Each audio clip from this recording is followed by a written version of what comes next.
ओम।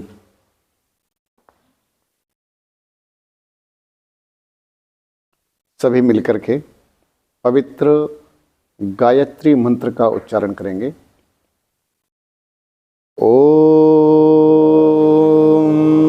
भूर्भुवः स्वः तत्सवितुर्वरेण्यं भर्गो देवस्य धीमहि धियो यो नः प्रचोदयात्। ओम शांति शांति शांति।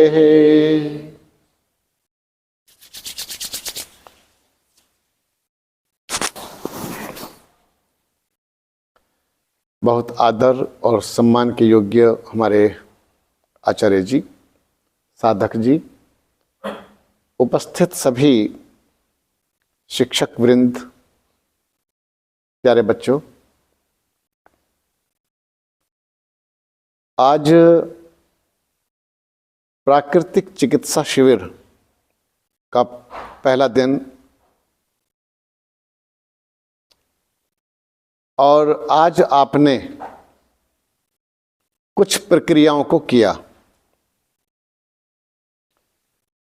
कुछ शंकाएं स्वतः ही दूर हुई होंगी, ऐसा होगा वैसा होगा, कुछ ऐसा होगा जो चिंतन रहा होगा। जैसी व्यवस्थाएं हमारे पास में हैं उसके आधार पर हम भरपूर देने का, कराने का प्रयास कर रहे हैं और आगे आने वाले दिनों में जैसी वातावरण की अनुकूलता रहेगी वैसा हम आपको कराते रहेंगे, बताएंगे। आज एक विषय को मैं लेकर के आपके सामने हूं,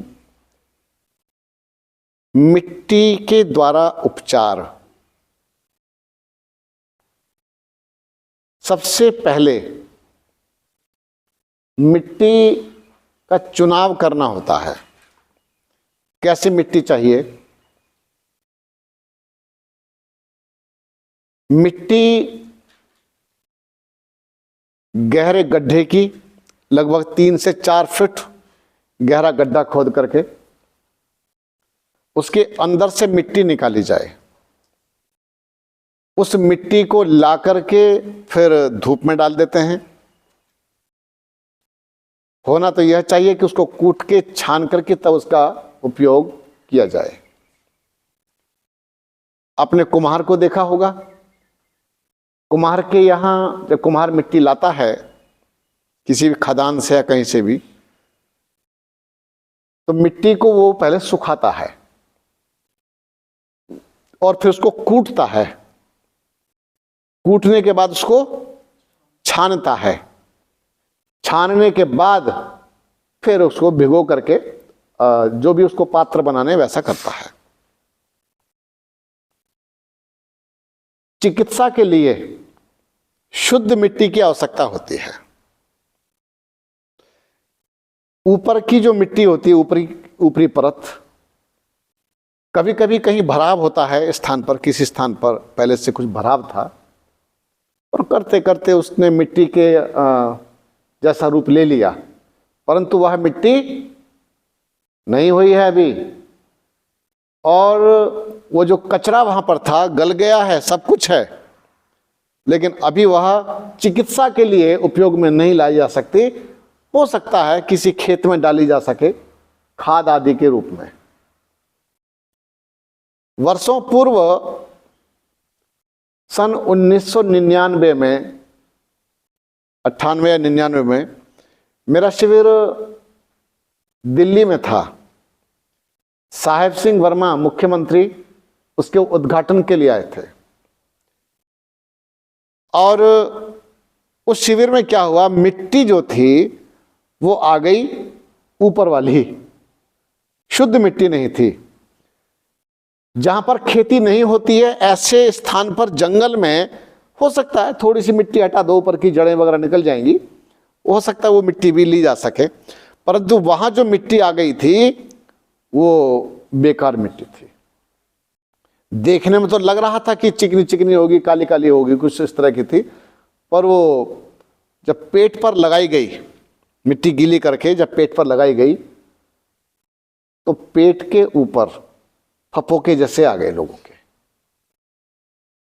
और कुछ खुजली बढ़ी, खुजली, क्योंकि जब खाद होता है वो गर्मी पकड़ लेता है जल्दी और दूषित होता है। पेट पर निशान आ गए। अब लोग मुझे पेट दिखाएं कि ये क्या हो गया। ठहरिए, मैंने जब मिट्टी देखी, ओहो, ये तो बहुत बड़ी भूल हुई है, बहुत बड़ी गलती। क्योंकि जिस व्यक्ति को ये दायित्व दिया हुआ था उसने कई शिविर लगा लिए थे, मैंने उसके ऊपर सौंप दिया था कि तुम ले आओ, और मुझे लगा कि ठीक कर लिया होगा कार्य। मेरी देखरेख के बिना वो सब गलत हो गया।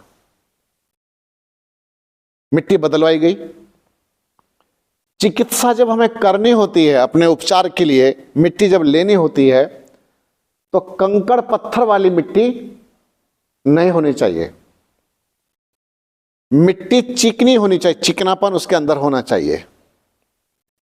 मिट्टी काली हो सकती है, काली मिट्टी, जैसे आपने देखा होगा कहीं खदान होते हैं, बड़े बड़े तालाबों में काली मिट्टी निकलती है, और महाराष्ट्र में, गुजरात में, ऐसे इन प्रांतों में कई स्थानों पर बड़ी काली मिट्टी है। और वो मैंने तो कर्नाटका में भी देखा, इतनी चिकनी मिट्टी, मुल्तानी मिट्टी फेल उसके आगे, इतनी चिकनी मिट्टी, लोगों ने लगा तो नहीं, छोड़ानी वारी हो गई, इतना चिकनापन उसके अंदर, चिकट गई पूरी। अब मिट्टी चिकनी होनी चाहिए, क्योंकि जब चिकनी मिट्टी होगी तो उसको हम कोई भी आकार दे सकते हैं। मिट्टी चिकनी नहीं है तो उसको आकार देना कठिन हो जाएगा।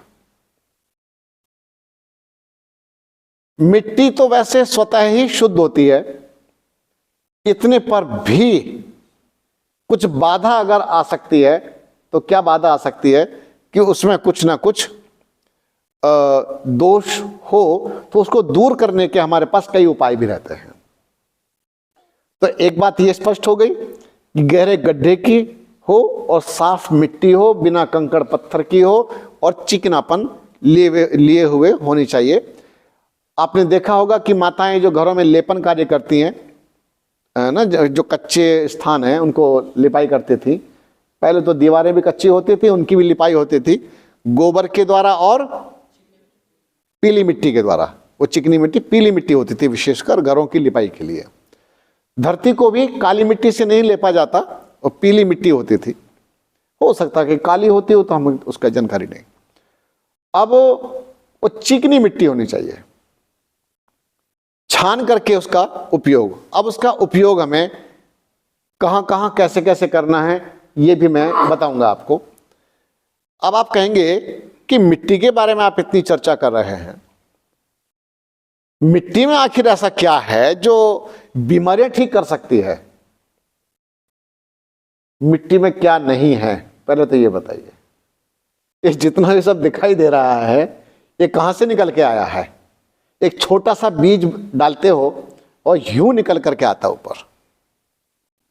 तो मिट्टी के अंदर मिनरल्स होते हैं, खनिज होते हैं, लवण, आयरन आदि सब इसके अंदर पाए जाते हैं। पोषक तत्वों की भरमार होती मिट्टी के अंदर।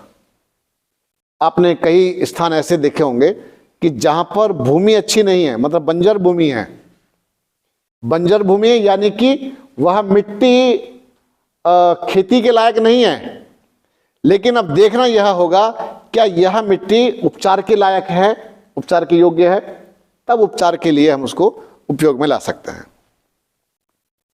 एक मिट्टी होती है रेही। रेही सुना किसी ने?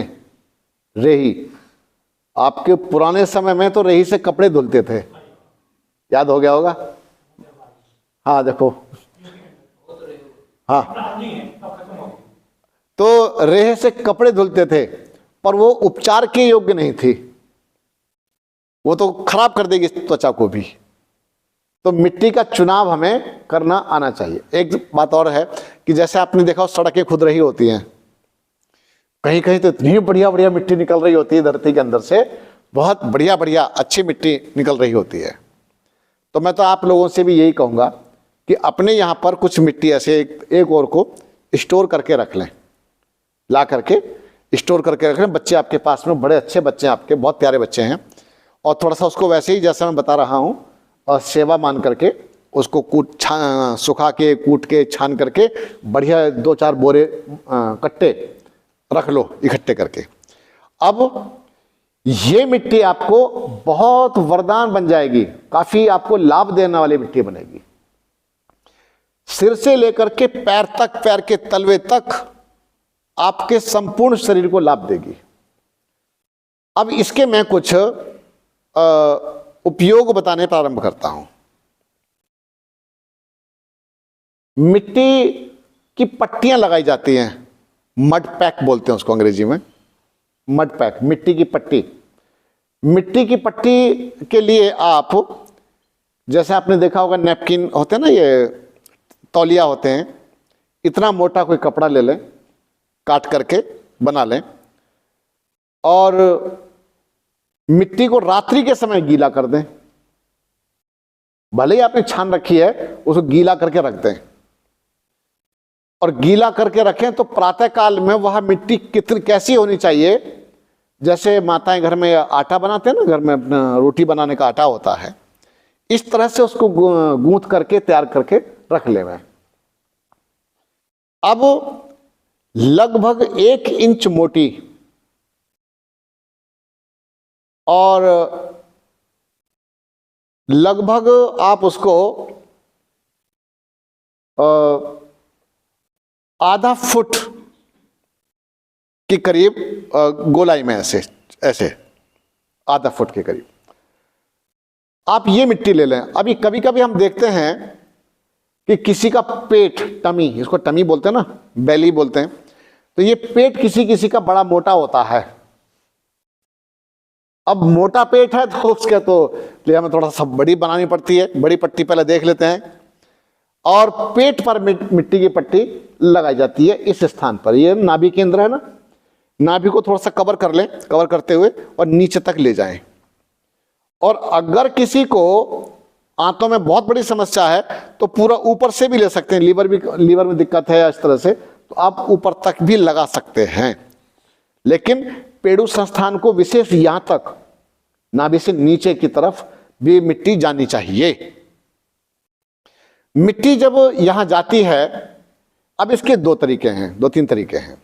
देखो, मिट्टी की पट्टी आपने बढ़िया साफ सुथरी बना रखी है और आपने एकदम तैयार उसको लगाने के लिए।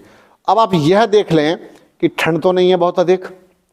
अगर ठंड है और ठंडी मिट्टी है तो आपको क्या करना चाहिए, एक बोतल में पानी भरना चाहिए। कैसा? गर्म। गर्म पानी से पहले पेट की अच्छी तरह से सिकाई कर लें, और सिकाई करने के बाद फिर आप उस मिट्टी को भले ही लगा लीजिए, कोई परेशानी की बात नहीं।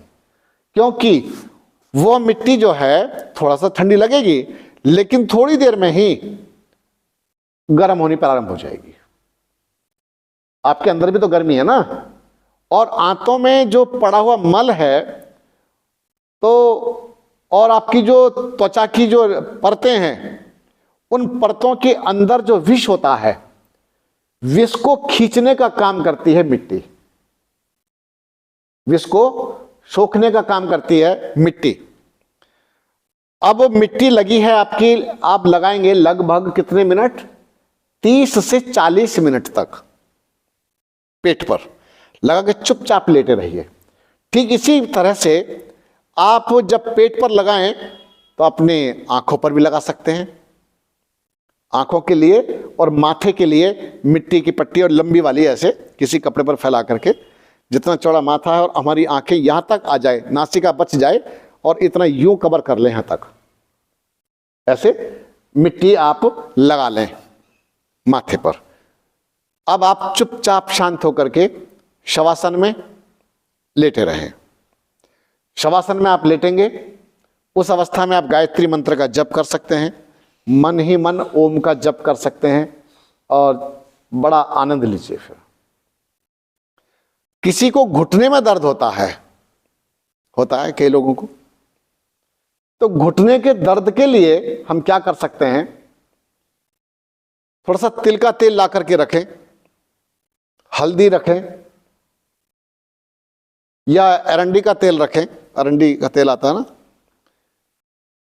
आप लगभग 50 ग्राम के करीब अरंडी का तेल या तिल का तेल और 2 चम्मच हल्दी और 1 चम्मच नमक, लगभग 1.25 या 1.5 किलो मिट्टी में डाल दें, और मिट्टी को डाल देंगे आप कढ़ाई के अंदर। अब आप उसमें पानी मिलाएं आवश्यकता के अनुसार। ऐसा नहीं कि वो मिट्टी तो थोड़ी सी और कढ़ाई भर दी पानी से, तो ऐसा काम नहीं करना है। अनुपात से आप पानी डालें। अब आप उसको फिर चलाइए, आग जलाइए, उसको चलाइए, वो मिट्टी पकेगी। पकने के बाद आपको पता नहीं है, एक बहुत बड़ा फ्रॉड चल रहा है, फ्रॉड। क्योंकि लोग पता क्या है, सिखाते नहीं हैं, छिपाते हैं। यह सत्यता समझ लीजिए। सिखाने का विषय कम है और छिपाने का अधिक है। एक पोटली, आजकल पोटली की शिकायत चल रही है, पोटली, आचार्य जी आप जानते होंगे। अब क्या बोलते हैं, इसमें हमने भिन्न भिन्न प्रकार की बड़ी विशेष और मूल्यवान जड़ी बूटियां मिला रखी हैं। तो मिलाया तो हमने भी, पर कितना मूल्यवान है। 50 ग्राम अरंडी का तेल कितना सा होता है, तिल का तेल हो कोई भी हो, नमक है, 2 चम्मच हल्दी है। तो इसी प्रकार से अब आप उसकी 2 पोटली बना लीजिए। जब तैयार हो जाए पोटली टाइप के ऐसे बना लीजिए कपड़े पर रख करके। अब आप अपने घुटने की सिकाई कर सकते हैं। सिकाई होने के बाद जब वो सहने लायक हो जाए तो नीचे ऐसे रखें, उसको गोल बना लें। गोल बनाने के बाद फिर अपने घुटनों पर उसको अच्छी तरह से लगा लें। लेकिन पहले उसको देख लें कि सहने योग्य है या नहीं। ऐसा ना हो कि त्वचा जल जाए और परेशानी बढ़ जाए। एक बात और है, जब हम कोई भी कार्य कर रहे हैं प्रारंभ में थोड़ी सी भूल भी होती है, कुछ परेशानियां भी आती हैं, लेकिन आप सीखते भी तभी हैं। अनुभव ऐसे ही नहीं प्राप्त होते, कुछ गलतियों के बाद भी अनुभव आते हैं। यद्यपि जिस प्रकार से मैं समझाने का प्रयास कर रहा हूं, इसमें आपको ज्यादा बाधाएं नहीं आएंगी। तो आप मिट्टी को ऐसे अपने घुटनों पर लगा लें। अब आपके कुछ हिस्से पैक हो गए। कहां कहां? घुटने पैक हो गए, पेट पर हो गई, और आपके आंखें और आपका माथा। अब यदि आवश्यकता नहीं लग रही तो केवल पेट पर ही लगा लें, पर माथे पर लगा लेते हैं तो थोड़ा अच्छा लगता है। आंखों पर लगती है मिट्टी तो आंखों के दोषों को भी समाप्त करती है, अच्छा लगता है। और गर्म मिट्टी की जब मैंने बात कही है आपसे, तो किसी को रीढ़ की हड्डी में परेशानी होती है, रीढ़ की हड्डी में, तो लंबी ऐसे पट्टी बनती है, लंबी इतनी चौड़ी पट्टी बनाइए लंबी, और आप उसके ऊपर मिट्टी ऐसे लंबी फैलाएं और वस्त्र निकाल करके, और जब सहने योग्य हो जाए तब आप उस पर ऐसे यूं लेट जाएं। मिट्टी की मात्रा बढ़ा दें कढ़ाई में, जितनी आपको आवश्यकता लगती है उसके आधार पर मिट्टी आप ले सकते हैं। बात स्पष्ट हो गई? अब इसको भी आप जब तक पेट पर मिट्टी रहेगी 30 से 40 मिनट तक लगी रहेगी, और आप चुपचाप शांत होकर के लेटे रहेंगे। शरीर के किसी भी भाग में, सिर को छोड़ करके आपके कंधों में दर्द है तब मिट्टी लगा सकते हैं। मेरे यहाँ तो लगती ही लगती है, जब शिविर होता है ना तो कढ़ाई में मिट्टी तैयार होती है। हमारे यहाँ बड़ी कढ़ाई है हमारे पास, और खूब उसको चला के तैयार करते हैं हमारे कार्यकर्ता। ये हमारे शुभम जी बैठे हैं, हमारे आदित्य जी ने भी 3 शिविर की हैं मेरे साथ में। तो मिट्टी को हम तैयार करते हैं। अब दर्द के स्थान पर आप मिट्टी से सिकाई कर लें। अब इससे क्या होगा कि जो जमाव होता है, जमाव जैसे रक्त के थक्के जम जाते हैं, ब्लड के क्लॉट्स इकट्ठे हो जाते हैं, वो क्लॉट्स टूटने शुरू हो जाते हैं उससे, मिट्टी के प्रभाव से, उसकी गर्माहट के प्रभाव से। इससे आपको लाभ अवश्य मिलेगा। अब जब आपके 30 से 40 मिनट हो जाएं, उसके बाद धीरे धीरे अपनी आंखों की पट्टी हटाई और पेट की पट्टी हटाई और घुटनों की पट्टी हटाओ और अपना वस्त्र धारण जैसे आपने किया है कर ले। उसके पश्चात फिर एनीमा का क्रम होता है। क्योंकि हमारी मिट्टी आज इस क्षेत्र में मिट्टी की बड़ी बाधा आ रही है, जैसी मिट्टी चाहिए उपयोगी मिट्टी नहीं मिल पा रही है, तो पेट पर हम और मिट्टी के प्रयोग हम नहीं करवा पा रहे हैं। तब बाद में होता है एनीमा। एनीमा से फिर हम जैसे मिट्टी, हमने मल को ढीला कर दिया है मिट्टी से और मल ढीला हो गया, तो एनीमा से फिर हम पेट की सफाई कर लेते हैं। इसी के साथ साथ मिट्टी हम संपूर्ण शरीर पर भी और एक स्थान के रोग को निवारण करने के लिए भी प्रयोग में लाते हैं। एक उदाहरण मैं दिया करता हूं, कल भी मैंने एक विषय बताया था आपको, कई बातें बताई थी। जैसे किसी को फोड़ा हो गया, फोड़े हो जाते हैं ना, और ये ऐसा नहीं कि मुझे नहीं हो सकता, ये नहीं हो सकता, ये विकार है, क्योंकि शुद्धिकरण करना तो हम जानते नहीं हैं, हमें पता नहीं है। आज संपूर्ण समाज दवाओं पर निर्भर हो गया है। बोलिए, टेस्ट और दवाइयां, टेस्ट और दवाइयां, टेस्ट में आदमी को मार लेते हैं पूरी तरह से। इतनी मोटी मोटी फाइल लेकर के आते हैं मेरे पास, बोले स्वामी जी एक बार निगाह मार लीजिए। मैं कि निगाह तो आपने मार रखी है, आपके बड़े योग्य डॉक्टर्स ने इस पर निगाह मार रखी है, इसको उठा के इधर रख दो। मैं कि केवल मुझसे बात कीजिए, बात करने से पता चल जाता है उसकी जड़ कहां छिपी पड़ी है। उस जड़ को हम निकाल के दूर कर देते हैं, व्यक्ति ठीक हो जाता है। इतना बड़ा हुआ नहीं है। चिकित्सा को समझने के लिए आपका स्वस्थ मस्तिष्क चाहिए, आपका विश्वास चाहिए, आपकी श्रद्धा चाहिए। धीरे धीरे सब परतें खुलती चली जाती है। एक उदाहरण जो मैं अभी बता रहा था, जिसके बताने वाला था, जब मैंने इस चिकित्सा को सीखा, क्योंकि मैं तो घर छोड़ के भाग गया था, तो काफी लंबे समय के बाद तब मेरी वेशभूषा बदल गई थी। मेरे जो लंबे लंबे बाल होते थे वो सब उड़ा दिए गए थे, सब खत्म हो गए थे। मैं गुरुजी की जैसे वस्त्र पहनने लगा था। तो अपने घर गया माता से, उनके दर्शन करने के लिए, माता पिता के दर्शन के लिए। तो वहां ये पता चल गया मेरी वेशभूषा देख करके, क्योंकि उस क्षेत्र में मैं काफी लंबे समय के बाद गया था। तो लोग आने लगे, किसी को ये पता चल गया ये तो वहां पर रहते हैं और मिट्टी पानी से ऐसे ठीक कर देते हैं बीमारियां। ये जितने भी भगत लोग अपना रोटी से बना रहे हैं ना, ये अपना कुछ कर रहे हैं, ये हम तुम्हारी बीमारी ठीक कर देंगे, ये हो जाएगा और ये हो जाएगा, फूं फूं करके वो करने का काम कर रहे हैं, लेकिन होना जाना कुछ नहीं है। इसी प्रकार से जब वहां पता चल गया, पर चूंकि मुझे तो जानकारियां थी, तो एक सज्जन थे, अब मैं नाम लिया करता हूं बार बार, उनका नाम था घोड़ू। घोड़ू उनको नीचे की ओर, यहां एक गुप्तांग के नीचे फोड़ा निकला और इतना भयानक दर्द कि जब पका ना हो पूरी तरह से तो कितनी बुरी हालत होती है, कितना दर्द होता है उसमें। जिसको होता है बस ये तो वही जानता है। कहते हैं जिसके दाढ़ में दर्द हो जाए उसको वो पता रहता है कि दाढ़ में दर्द कितना खतरनाक होता है। क्यों? बहुत बेचैनी कर देता है। उनके नीचे फोड़ा हो गया। अब घोड़ू बस चिल्ला रहा है, पर रोया तो नहीं, बस चिल्ला रहा है, मर गया मर गया मर गया इस करके। कोई दवाई काम नहीं कर रही है, इंजेक्शन भी काम नहीं कर पा रहे हैं। कितना पेन किलर इंजेक्शन लेगा आदमी।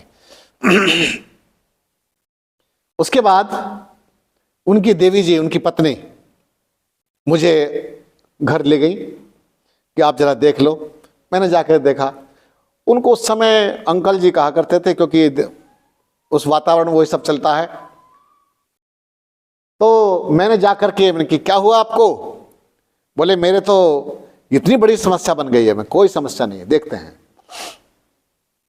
एक तात्कालिक उपचार, मैंने एक ईंट गर्म करवाई, देसी फॉर्मूला, एक ईंट गर्म करवाई और कपड़े में लपेटवा दी।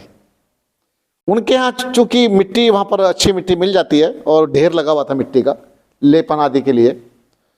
मैंने कि मिट्टी को गीला करके रख दीजिए, तब तक इसकी सिकाई करो, इस नीचे हिस्से की। खूब अच्छे तरह से हमने उसकी सिकाई करवा दी, बल्कि सेक सेक के उसको और उल्टा लाल करवा दिया। अब उसके बाद मिट्टी की काफी अच्छी मोटी परत मिट्टी लेकर के काफी नीचे के हिस्से पर लगवा दी। आप जानते हैं, जो घोड़ू चिल्ला रहे थे ना बहुत जोर जोर से, वो ठंडी मिट्टी लगते ही एकदम शांति मिल गई। वो दर्द को उसने एकदम कंट्रोल कर दिया। अब वो मिट्टी लगा करके मैं तो चला गया, और ठंडी मिट्टी लगी तो चुपचाप लिटा के गया था मैं, तो वो सो गए। लगभग 40 मिनट के बाद में जब गया, उनको उठाया, आपको आश्चर्य होगा, वो फोड़ा फूट करके उसके अंदर का जो गंदगी थी वो निकल गई थी। यानी अब मिट्टी को कोई यूं ही समझने लग जाए, अजी मिट्टी से क्या होता है, मिट्टी से तो इन्फेक्शन हो जाते हैं। इन दुष्टों ने, मेरे मुंह से निकलता है, इन दुष्टों ने क्या किया, वो देखो मिट्टी में कीटाणु हैं, मिट्टी में ये है, मिट्टी में ये है। हमारे सारे के सारे बड़े बड़े दिग्गज, बड़े बड़े पहलवान सब मिट्टी से ही पैदा हुए हैं, मिट्टी से तैयार हुए हैं। बोलो, मिट्टी की मालिश नहीं क्या करते अखाड़े में जाकर के? बोलो, मिट्टी की मालिश करते, मिट्टी से स्नान क्या करते थे। लेकिन हमारी मिट्टी छुड़ाने पे लगे और केमिकल हमको थोप दिया गया। केमिकल थोप दिया ना हमारे साथ में, हम केमिकल अपनाने लगे, हम मिट्टी छोड़ करके साबुन से नहाने लगे। और हम जब तक साबुन से नहीं नहाते हमको तो तृप्ति नहीं होती। मुझे एक बात बताओ ब्रह्मचारियों, आज आप मिट्टी से नहाए, साबुन तो नहीं लगाई ना, पर कैसा लगा? सच्ची बोलना, अनुभूति कैसी रही आप लोगों की? अच्छी रही ना? तो अब चमक भी आ रही है। जब आप और करेंगे ना, अब 4-5 दिन जब चिकित्सा हो जाएगी, आपको मिट्टी लगेगी, आपकी जो स्किन टोन बोलते हैं उसको, इसमें चमक आनी प्रारंभ हो जाएगी। और बताता हूं, महर्षि दयानंद जी के विषय में आपने एक बात पढ़ी होगी कि वो उनकी जीवन चरित्र में आता है जी, पंडित लेखराम कृत जो जीवन चरित्र है, उसमें मैंने पढ़ा है। बोले गंगा के किनारे, गंगा तट पर स्वामी जी संपूर्ण शरीर पर मृदा, मिट्टी का लेपन करके लेटे होते थे। पढ़ा कभी किसी ने? उनसे किसी ने पूछा कि स्वामी जी आप ये मिट्टी लगा के क्यों लेटे होते हैं?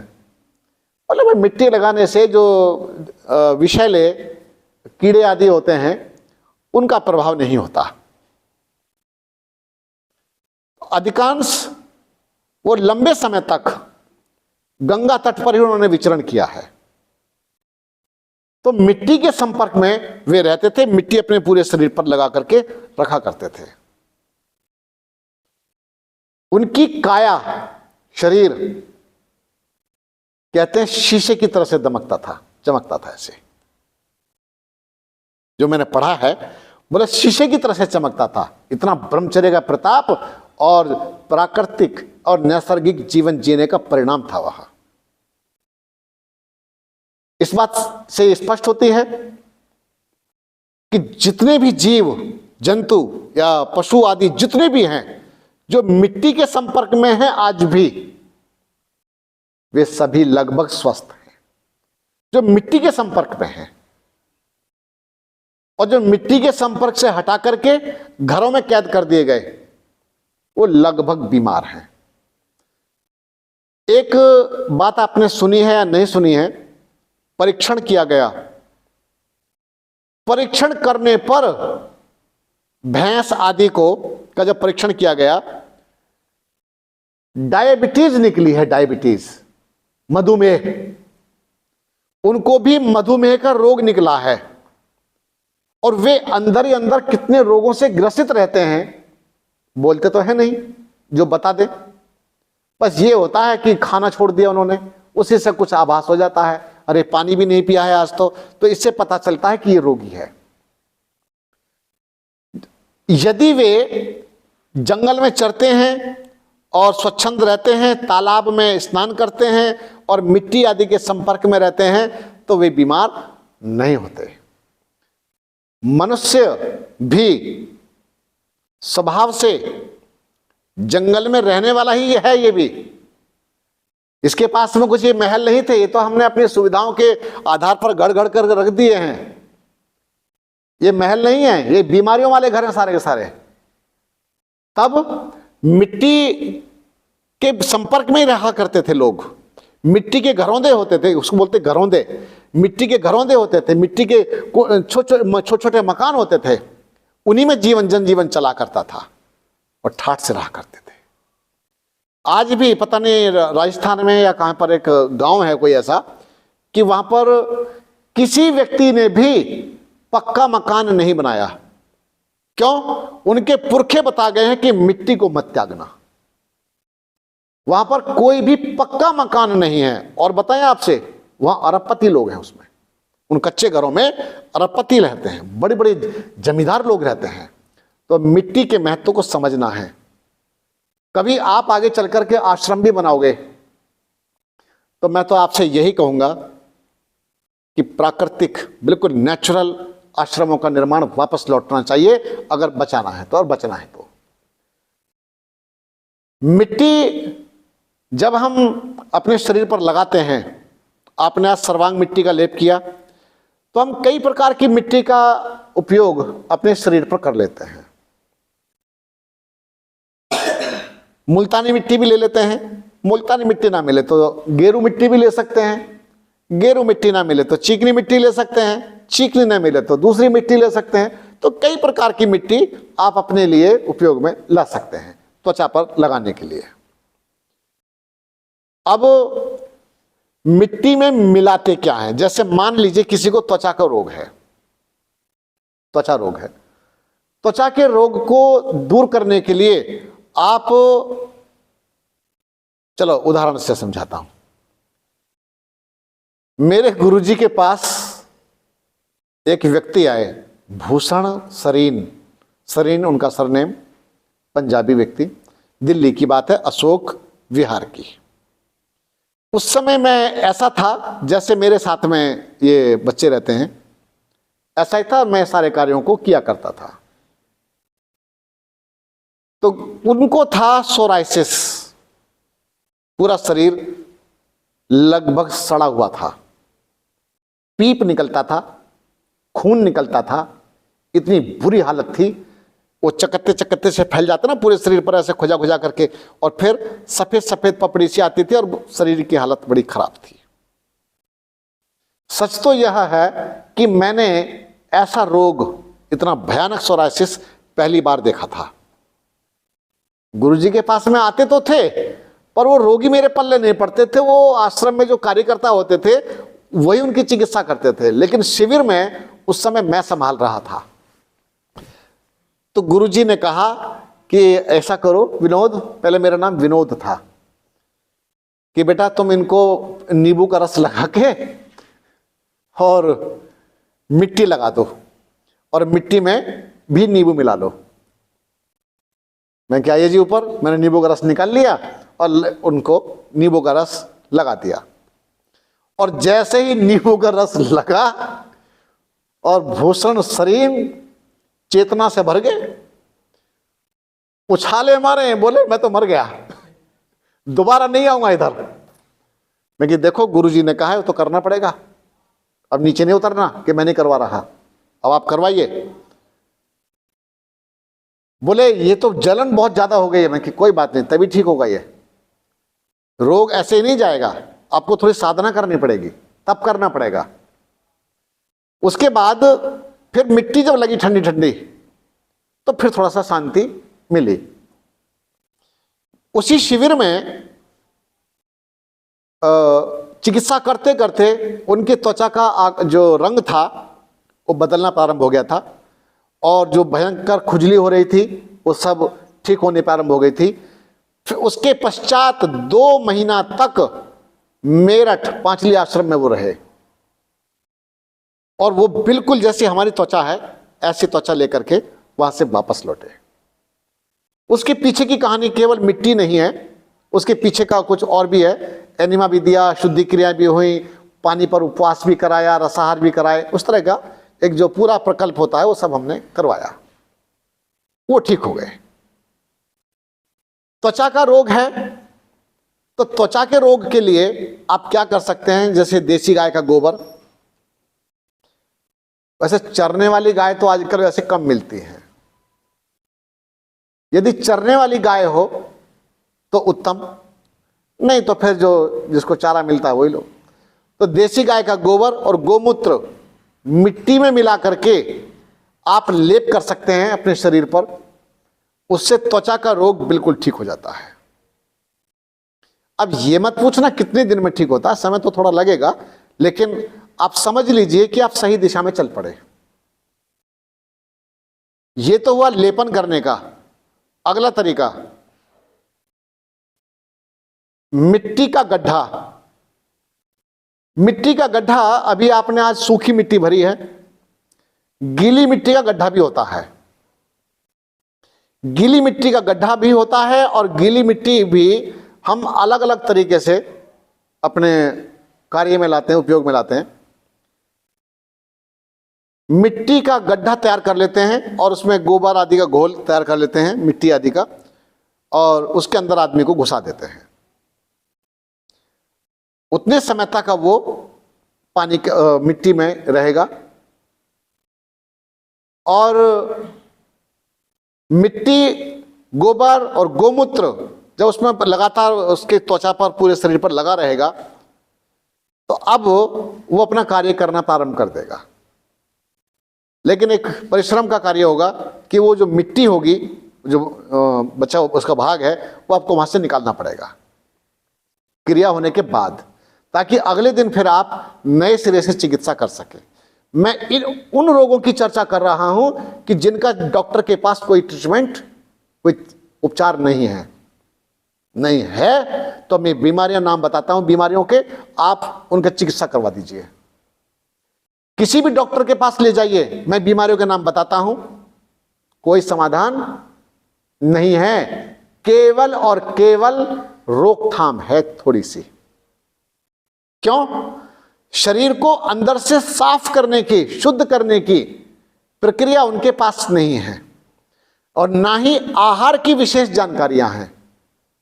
अभी जो मैं चर्चा कर रहा हूं विशेषकर एलोपैथी वालों की बात कह रहा हूं। ये आहार कुछ नहीं बदलते, किसी का भी दिनचर्या कुछ नहीं बदलते, और ये कह देते हैं कुछ भी खाओ। क्या मैं गलत कह रहा हूं बताइए? कुछ भी खाइए ऐसा बोलते हैं। एक बार मेरे पास में एक सज्जन आए, बड़ी बीमारियां लेकर के आए। अच्छा, मेरे पास में ऐसा तो कोई व्यक्ति आता नहीं है कि जो अभी 1 महीना पहले बीमार हुआ हो और तुरंत मेरे पास आ गया हो, ऐसा कोई नहीं आता है। मेरे यहां तो वो आते हैं कि जो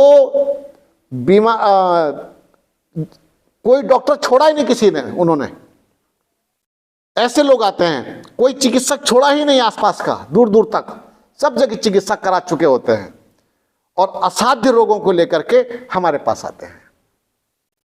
अब ये जो मिट्टी है आप इसको निकाल देंगे, फिर अगले दिन आप पुनः नई मिट्टी और घोल तैयार करेंगे। मैं फिर भी कहता हूं थोड़ा परिश्रम करने से आपका असाध्य रोग ठीक हो जाता है, तो फिर ये सौदा महंगा नहीं है, सस्ता है। आज मेरे पास में एक बच्चा यहाँ आया, नौजवान, जिसका स्वास्थ्य ठीक नहीं है और ये जिसकी टांग में भी कुछ समस्या है ना, नाम तो मुझे नहीं पता बच्चे का, चलो जो भी है। ये तो आप सब जानते हैं, मैंने इसलिए ओपन कर दिया क्योंकि सबको पता ही है। आज मैंने उसका परीक्षण किया है। परीक्षण करने पर मुझे ये ज्ञात हुआ है कि वो बच्चा ठीक हो जाएगा।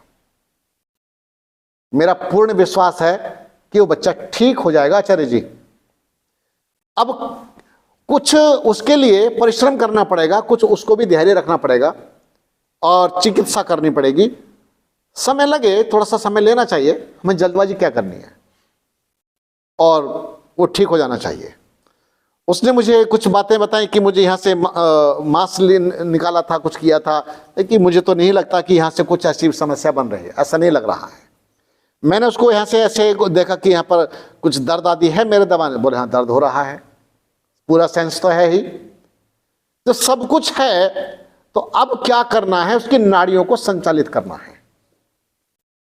और कुछ नहीं है जी। उसकी नाड़ियां पूरी तरह से जकड़ी हुई हैं, और ये जो नाड़ियां हैं ये सब की सब खुल जाएंगी। कैसे, अब मैं थोड़ा सा बता देता हूं, क्योंकि मिट्टी का ही विषय चल रहा है ना। अब शुद्धि क्रियाएं तो पूरी की पूरी करनी चाहिए। ये सीख गए आप लोग, जल नीति आदि सब सीख गए, आज कितने सरल तरीके से सिखा दिया है सबको।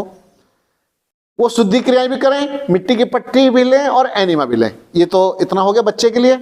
अब बच्चा हो या किसी को कोई ऐसी इस तरह की कोई भी समस्या हो, अब करना क्या है, अगला कार्य, आप कल यदि वर्षा नहीं हुई, क्योंकि जैसा कि आज सूचना प्राप्त हो रही है कि वर्षा होने की संभावना है कल प्रातः, तो थोड़ा बाधा पड़ जाएगी और चिकित्सा फिर करनी कठिन हो जाएगी। अन्यथा क्या करेंगे, आपके लिए नहीं कह रहा हूं, उस बच्चे के अनुसार कह रहा हूं कि गर्म पानी रखेंगे, गड्ढे को पहले गर्म पानी से गर्म कर लेंगे। बात स्पष्ट हुई? गर्म पानी से पूरा गर्म कर लेंगे और कुछ मिट्टी डाल करके साइड में, जहां उसको विकार है, जहां परेशानी है, उसको भी फिर वहां धीरे धीरे गर्म पानी डाल देंगे, तो मिट्टी के साथ में वो गर्म हो जाएगा। अब उसको फिर पूरे शरीर को मिट्टी से दबा देंगे। ठीक है, नीचे जो मिट्टी है वो गर्म हो चुकी, उसमें वाष्पीकरण चल रहा है। वाष्पीकरण तो होता रहेगा, काफी समय के बाद तक होता रहेगा।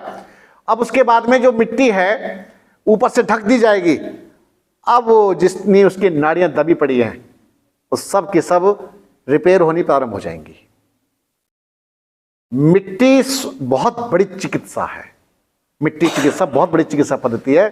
और ये तो मैं मिट्टी के बारे में चर्चा कर रहा हूं, ऐसे पानी के विषय में भी चर्चा करूंगा।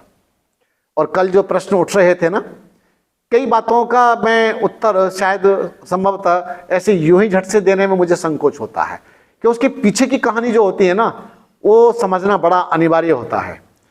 आप किसी सूत्र का, आगे जाके सूत्र का किसी यूं ही अर्थ पूछ बैठे और पिछलों का पता ना हो, तो फिर बात नहीं बनेगी। ऐसा ही है ना, हमें हमारा स्पष्टीकरण हो नहीं पाएगा। तो मिट्टी इसी प्रकार से, अगली बात है, जैसे आगे धूप आएगी तेज, धूप में तो स्वतः ही मिट्टी गर्म हो जाती है, होती है ना। ऐसी गड्ढा खोदें, कुछ गरम गरम मिट्टी, सहने योग्य मिट्टी, आप उसको दबा दीजिए। उससे भी उसका घुटना आदि जितना भी है, ये सब जो भी टाइट पड़ा है, ये सब खुलना शुरू हो जाएगा। और एक बात, मिट्टी गरम करके, कढ़ाई वाली जो बताई थी मैंने, ऐसी मिट्टी भी ले सकते हैं और यहां से लेके यहां तक पूरा मिट्टी से उसको पैक कर दीजिए। लेकिन मिट्टी ऐसी लेवें जो सहने योग्य होवे, नहीं तो, और ऊपर से फिर मिट्टी से दबा दें। मुझे तो लगता है कि जब ज्यादा लंबा काम नहीं है ये, इसको सुधरने का ज्यादा लंबा नहीं है। अगली बात, ये तो लेटने वाली ही बात मैं कह रहा हूं, और यदि खड़े होने वाला भी हमें करना पड़े, जैसे मैंने कल बताया था ना, गड्ढे में खड़ा किया था हमने किसी को, और उसमें आप कुछ गुनगुना पानी और मिट्टी के सहयोग से उसको भर दिया जाए, तो उसकी नाड़ियां खुल जाएंगी। कोई बड़ी समस्या नहीं है, मेरी दृष्टि में कोई बड़ी समस्या नहीं है।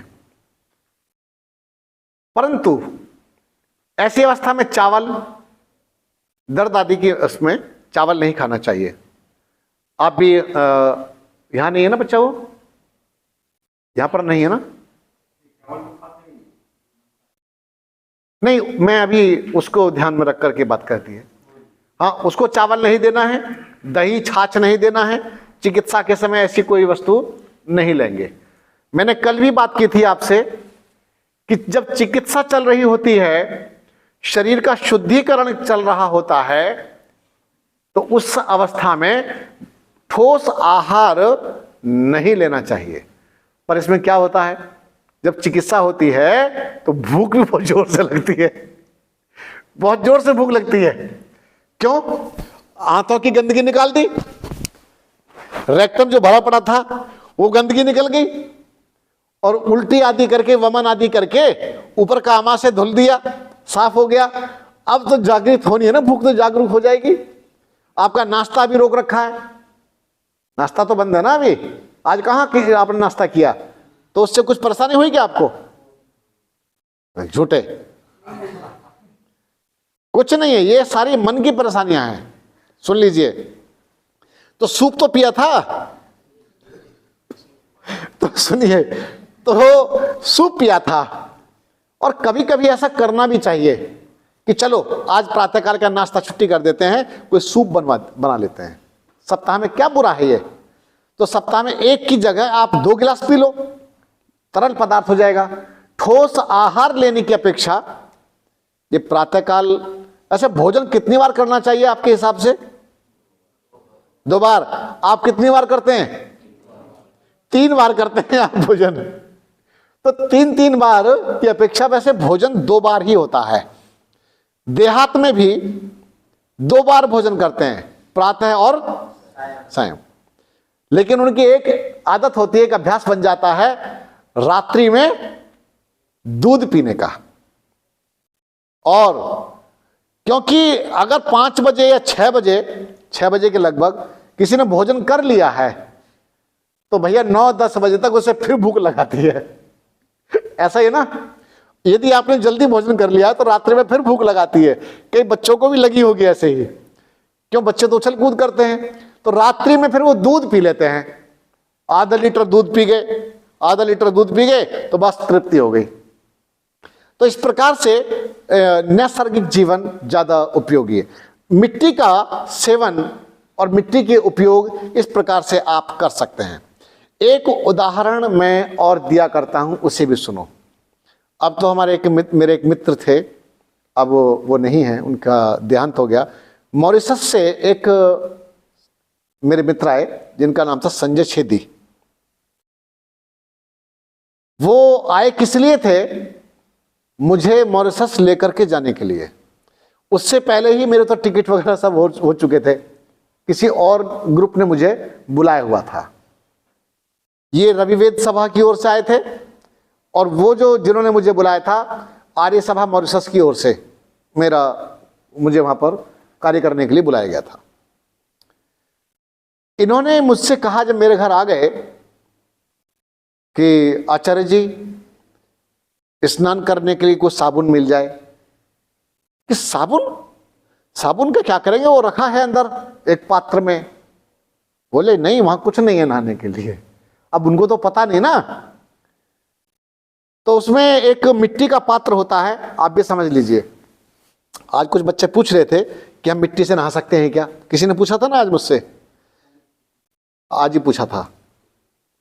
तब बोले मिट्टी, मैंने कहा भाई हमारे मिट्टी का एक पात्र है, उसमें मुल्तानी मिट्टी, हल्दी, चंदन, गुलाब जल और नारियल तेल। क्या क्या हुआ? हल्दी, चंदन, सफेद चंदन, गुलाब जल और नारियल तेल, कोकोनट ऑयल, ये सब मिक्स करके हमने पेस्ट बना करके बहुत अच्छा रखा हुआ था। और वो ऐसा था कि बहुत गाढ़ा गाढ़ा नहीं लेना होता, थोड़ा सा लिया ऐसे और अच्छी तरह से उसको मल लो। मलते जाइए, जब सिर से लेके पैर तक मलेंगे तो ऊपर का तब तक सूख भी जाता है, जब पतला पतला हम लगाते हैं। और जब मल लें आप, उसको फिर रगड़िए अपने पूरे शरीर को, ऐसे यूं रगड़िए। जब आप रगड़ेंगे एकदम बढ़िया, फिर आप स्नान कीजिए, बड़ी तृप्ति होती है। आज मल मल के नहाए हैं, मुल्तानी मिट्टी को छुड़ाने के लिए खूब मलाई करनी पड़ी है, तो स्नान करने में थोड़ा सा समय लगना चाहिए। कुछ डरपोक टाइप के लोग होते हैं, वो फटाफट 2 मग्गे पानी डाला और कपड़े पहन करके निकल जाते हैं। हाँ जी,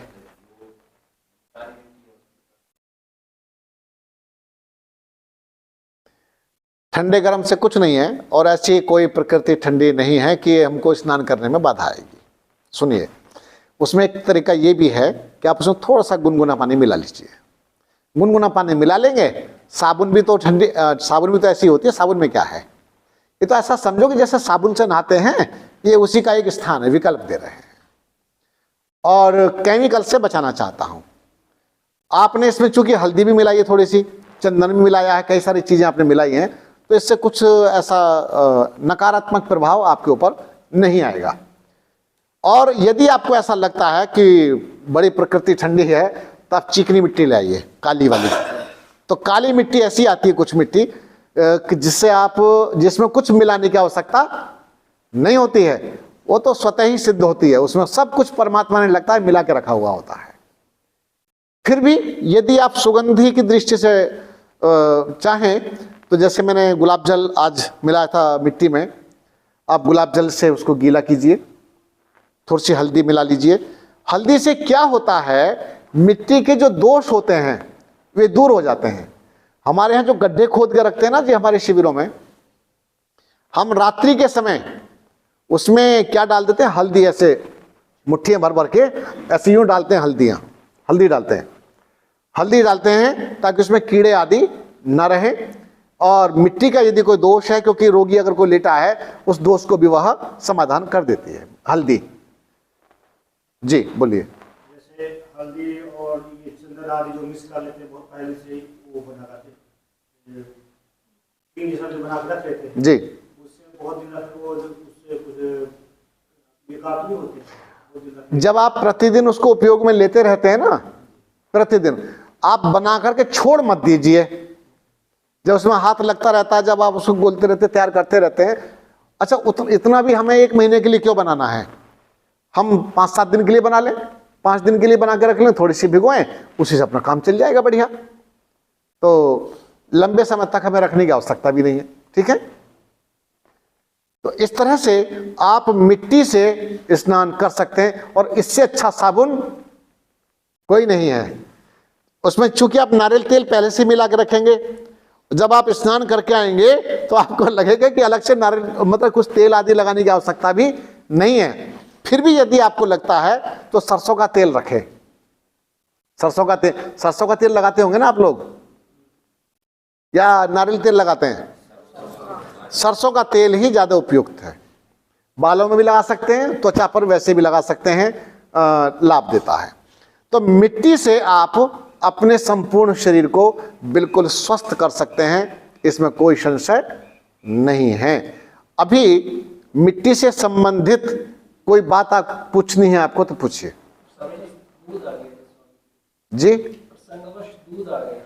अभी दूध का विषय नहीं, वो तो खाली मैंने उनका बता दिया था, जब दूध का विषय आएगा तब देखेंगे। स्वामी जी, जैसे ठंड के मौसम में किसी की ये त्वचा जो फटती है जी, तो उसके लिए मिट्टी का उपाय है क्या? बिल्कुल लगा सकते हैं। अच्छा, मैं आपकी एक समस्या दूर कर देता हूं, शंका। आपको यह लगता होगा कि सर्दियों में हम मिट्टी का उपयोग कैसे कर सकते हैं। मैं आज ही संभवतः आचार्य जी को बता रहा था, राजपुरा पंजाब में मेरा एक शिविर था, और इतनी खतरनाक सर्दी थी वो कि जो ओस थी ना, वो ओस भी ऐसी हो रही थी जैसे बारिश हो रही हो, और भयानक भयानक ठंड। मैं तो सच तो यह है कि मन ही मन जब ये सोच रहा था कि तुमने गलत निर्णय लिया है। मेरे कहने से उन्होंने कैंप तो कर लिया, लेकिन वो सब गलत हो गया, इतनी ठंड में कैसे होगा। फिर भी हमने शिविर के लिए गड्ढे खुदवा के रख रखे थे। पहले उन्होंने 25 गड्ढे खोद रखे थे, और बिल्कुल बराबर एकदम लेवल के साथ में काट काट करके बढ़िया गड्ढे, 25 गड्ढे। और फिर मन में यह भी शंका थी कि इतनी ठंड में कौन आएगा। मैंने बता रहा था कि प्रातःकाल में जब कक्ष में गया मैं व्यायाम आदि कराने के लिए, 125 लोग हॉल के अंदर थे। अगली बात, उनकी भी ये शंका थी कि ऐसी ठंड में, क्योंकि उस समय तो मैं श्वेत वस्त्र पहनता था, तो आचार्य जी कहते थे, बोले आचार्य जी या डॉक्टर जी, तो ठंड में मिट्टी से हानि तो नहीं होगी? मैंने कि हानि नहीं होगी, लाभ होगा। परिणाम वही भाप देना, वही सब कुछ करना, सब करवा करके हम क्या करते, पूरे शरीर पर मिट्टी का लेप करके, क्योंकि वहां के और लोग खड़े हो गए थे हमारे साथ सेवा करने वाले। सेवा करने वाले एक ऐसे हमारे अमर नाम था, पता नहीं क्या नाम था, अमर नाम था उनका।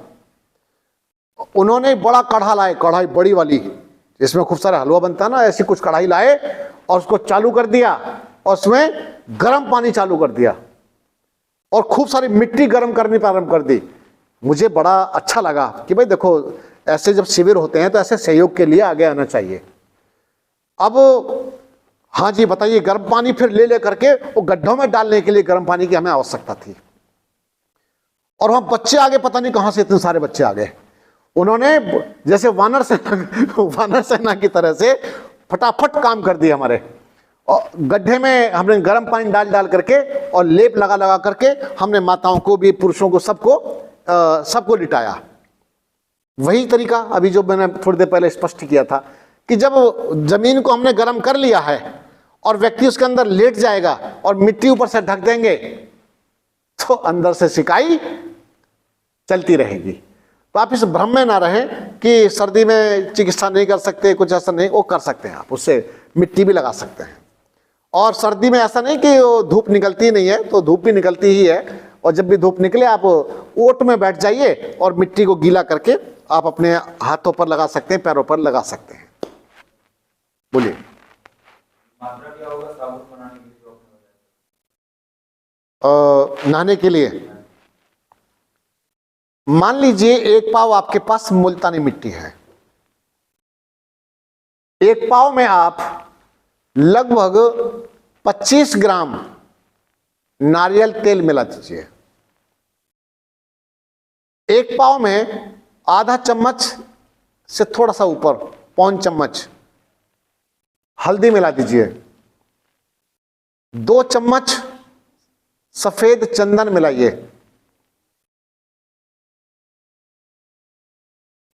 कितनी चीजें हो गई? अब बचा है गुलाब जल। गुलाब जल उसकी आवश्यकता के अनुसार, जितने में वह गीला हो जाए, भीग जाए अच्छी तरह से, और छोड़ दीजिए। फिर उसको ऐसे मिला करके छोड़ दीजिए और जब अच्छी तरह से फूल जाए, फूलने के बाद फिर आप उसको पेस्ट उसका तैयार कर लें, उपयोग में लाए फिर।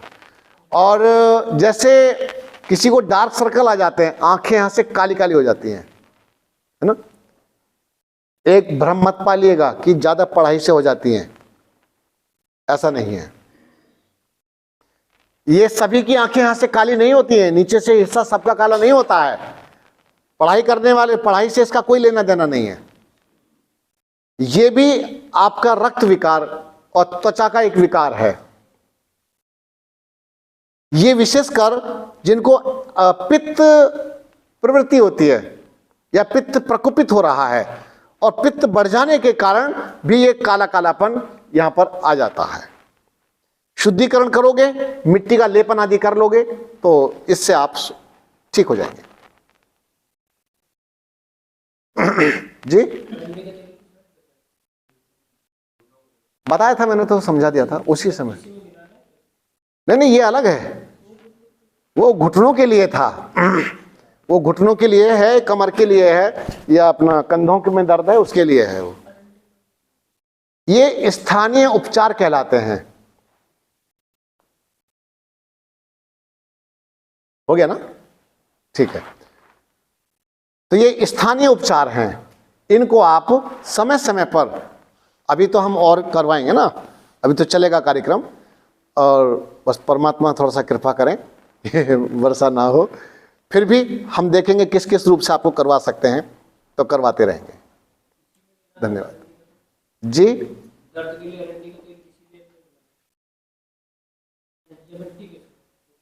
मिट्टी में मिलाना है, वो मैंने बताया था, पीली मिट्टी या काली मिट्टी, उसके अंदर मिलाना है। कढ़ाई में डाल दीजिए और फिर उसको पकाइए। लगभग जैसे मैंने बताया था कि बातें मत कीजिए। लगभग 1 से 1.5 किलो मैंने मिट्टी बताई थी और उसमें 50 ग्राम तेल या अरंडी का तेल बताया था, 1 चम्मच नमक बताया था और 2 चम्मच हल्दी बताई थी, मात्रा तो मैंने बताई थी। तो अब आप इसको कढ़ाई में डाल के पका लीजिए, फिर पोटली बना लीजिए, सिकाई कर लीजिए, आपको लाभ मिलेगा। ये विषय जो आज का रहा आपको सब स्पष्ट हो चुका है। आज की रिकॉर्डिंग भी हमारे पास में ये तैयार हो चुकी है। आगे से हम प्रयास करेंगे कि जितनी भी हमारा ये होता है कार्यक्रम होगा, जब तक इसको हम रिकॉर्ड कर लें और आपके पास उसको स्टोर करने के लिए कंप्यूटर आदि होगा, आप उसमें डाल लेंगे। अब कभी भी जैसे आपको इच्छा हुई तो सुन सकते हैं, कोई बात समझ में नहीं आ रही है कि क्या बताया था, तो इसमें सब रहेगा। ठीक है, आप सबका बहुत बहुत धन्यवाद।